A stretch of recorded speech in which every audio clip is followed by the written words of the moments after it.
Nate embodies everything that the Pillar of the Valley Award stands for. He was a massive source of influence within this community. He grew up in Salt Lake area. He had his 3 siblings, his parents. He was kind of a little bit of a wild child. People that know Nate know that he was very driven and motivated. And I think that all started at age 14 when he had this little audio tape that he listened to, and it was on goal setting. He took it to heart, and it talked about writing your goals down, reading them, and the sky was the limit. So he literally got a notepad and he just went crazy writing every possible scenario that he could think of that he wanted to accomplish in his life. When we moved from Salt Lake to St. George when he was 40, he found that little notebook and he looked at the list and he had accomplished everything except one thing, and he did that 5 years later. He always would say, a goal not written down is only a wish. As he got into high school, he really wanted to play football at Olympus High School, and the only position that was available was center. He was a skinny, scrawny kid. He would pound eggs and tuna and anything he could get his hands on to bulk up and get bigger, and ended up playing football for BYU as a center, which is pretty crazy. I think his principal driver was Joyce Ricks. Those two had a relationship that was quite special and quite unique. Nathan and I met in high school, and we started dating our junior year in high school, and so we kind of became high school sweethearts, and we got married about 6 years later, and we were blessed with 4 beautiful daughters. He had girls for a reason, because he was kind of intense, and we kind of all softened him a little bit. He was, whatever he decided to do, it was 150%. He started getting into sales and eventually ended up at Nu Skin. To say that Nathan Ricks was a marketer would be such an understatement, because he's so much more than that. But he was involved in building and creating a company that, over the past 40 years or so has sold something like $40 billion worth of products.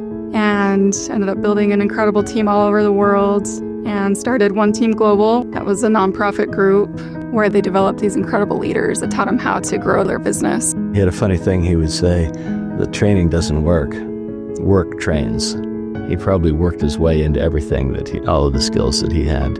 Public speaking was really, really tough for him, and most people that saw my dad speak would never know that was one of his biggest struggles early on in his career. He had a lot of anxiety over that, and he actually would have sweat attacks. He would sweat profusely, like the people would bring him towels. It was so bad. He worked his whole life at that, and he became, honestly, a phenomenal speaker. He was such a natural leader that others followed him. He just had that magnetism about him. I've never met someone who was so tenacious, who was so focused, but who was also so compassionate about helping people to achieve what he knew was best for them. Nathan spoke about, taught, and really coached based on what he was doing.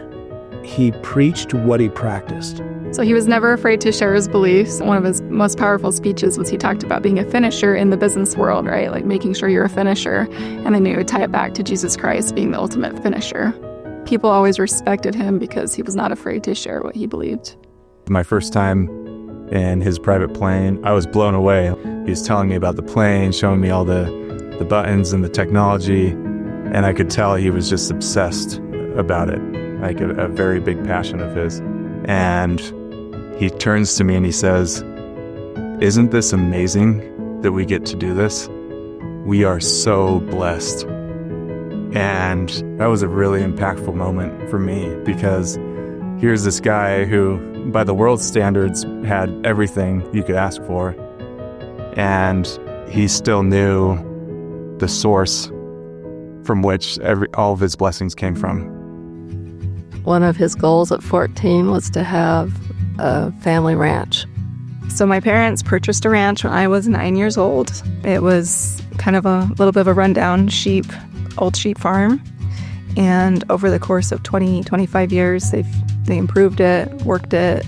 At the ranch, we just created so many memories, and so many different youth groups would come up, and so many different New Skin groups and just groups of people. At the ranch, we kind of had this tradition of making homemade ice cream, and we had this old, slow churning ice cream maker that he loved to do with the grandkids. It was pretty common to find a child on a saddle with my dad on a horseback ride, or he'd be swinging them around with their arms. But he was very fun and very funny and silly at times. When you got him laughing, he would be rolling. He was all about making this place where we live better. That was the legacy that he wanted to leave. And he always believed in Utah and the future that we could create here. He loved to see people succeed, and I think real estate was just one more way of housing people's success. I think all you have to do is look across I-15 at all the physical assets that he created through a real estate empire that frankly very few people even knew about. He got really into creating these smart communities with like mixed housing and office buildings, just everything mixed use that was close to transit and designed beautifully.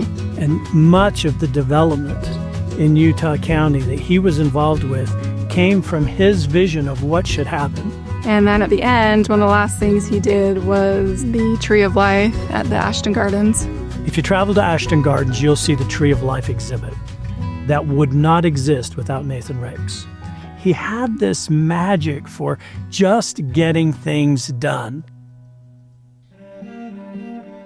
His plane crashed on takeoff here at the Provo airport. There were 3 other passengers. Jet crashes like this, rarely are there any survivors. And what we've been told by the investigators and other, experts in the space is that Nathan did something to save those other 3 passengers. And that cost Nathan his life. Yet Joyce and the other 2 men, they're walking around today because of what Nathan did. And even till his last seconds, he gave everything that he had for others. I have heard a number of people talk about Nathan in terms of, literally saving their lives, literally saving their careers, literally saving their marriages. And this is a lotion salesman, right? He's just out trying to sell lotion. But in the course of that, it was always about so much more. He was about people. I think when you live a life full of intention and focus on the Savior, you can't help but leave a legacy with those who've come in contact with you. He was an exceptional person because he was so principled. There hasn't been a day since Nathan passed that I haven't thought about the good that he did for us and for our community. He left a big hole, but he left a legacy too.